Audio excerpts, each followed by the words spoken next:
তাদের করে যে একটা পরিবর্তন, যে না এখন আমাদেরকে আগে থেকে ছাত্রদের নামাজ এবং শিক্ষকদের নামাজ, এই যে একটা পরিবর্তন, এই জিনিসটা যে আমি আসার আগেই তাদের ভিতর শুরু হয়েছে, এটা যাতে কন্টিনিউ হয়, এটা আপনাদেরও এখানে সহযোগিতা লাগবে। এখানে সমাজের আমরা যারা বসছি সবাই নেতৃস্থানীয় ব্যক্তি। ওই আমি হাবিবুল্লাহ সভাপতি হিসাবে এখানে বলবো তারপরে সেটা বাস্তবায়ন হতে হবে এমন কোনো কথা না। আমাদের সবারই এটা দায় দায়িত্ব নিতে হবে, সবাইকে বুঝাইতে হবে। এই জিনিসটা আমি আপনাদের কাছ থেকে আশা করি। আমি আরেকটা বিষয় একটু আলোকপাত করব।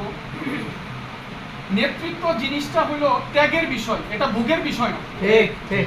যে এটা আমি এটার মাধ্যমে আমি আমার সুনাম, আমি একটা নাম হয়ে গেল আমার, অথবা আমি এখন এখান থেকে এই ফ্যাক্টরিতে যাব, এখান থেকে আমাকে টাকা দিবে, ওখানে যাব, এখান থেকে আমি লাভের আশা করব, এটা কোনো নেতৃত্ব না। নেতৃত্ব তাকেই বলে যে নেতৃত্ব সুফল মানুষ ভোগ করতে পারে, যে নেতৃত্বের মাধ্যমে মানুষ উপকার হইতে পারে, সমাজের উপকার হইতে পারে, সেটাই হলো নেতৃত্ব। আমাদের সমাজে গজেরাপাড়া 22 নম্বর ওয়ার্ডে 5টা গ্রাম। আমাদের গজেরাপাড়া কিন্তু সমাজ ব্যবস্থায় আমাদের নেতৃত্বের ভিতরে কিন্তু অনেক বড় একটা গ্যাপ আছে, অনেক বড় একটা গ্যাপ আছে। যে নেতৃত্বে আমাদের এখন আমার আব্বা একসময় নেতৃত্ব দিচ্ছে, এখন খন্দকার দেলোয়ার মেম্বার সাহেব নেতৃত্ব দিচ্ছে, কিন্তু দেলোয়ার মেম্বার সাহেবেরও বয়স হয়েছে।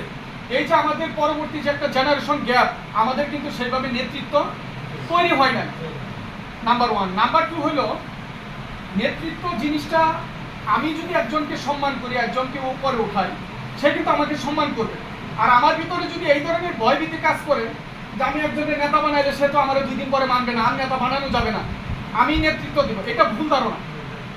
নেতৃত্ব এলাকাতে যত বেশি তৈরি হবে, তত বেশি সমাজ ব্যবস্থার পরিবর্তন হবে, তত বেশি আমাদেরকে মানুষ বাহিরে মূল্যায়ন করবে, তত বেশি মানুষ আমাদেরকে মূল্যায়ন করবে। যে না, গজেরাপাড়া 5-10 জন নেতৃত্ব স্থানীয় লোক আছে, তাদেরকে মানুষ সম্মান করে, তাদেরকে মানুষ বিভিন্ন জায়গায় ডাকবে। 22 নম্বর ওয়ার্ডে কিন্তু আমাদেরকে মানুষ, অন্য গ্রামের মানুষ আমাদেরকে ওইভাবে ডাকে না কখনোই।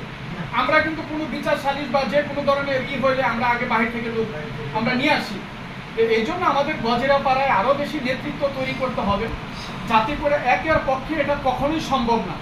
আপনাদের সবাইকে প্রতিষ্ঠান, সমাজ ব্যবস্থা, যাতায়াত ব্যবস্থা, সামাজিক উন্নয়ন, এই যে বিষয়গুলো আছে, আমি চাই যে সবাই আপনারা যার যার জায়গা থেকে সঠিক দায়িত্বটা পালন করবেন।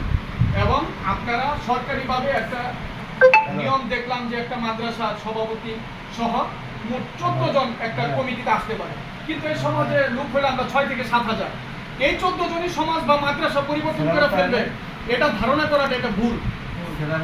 এখানে সবাইকে যার যার জায়গা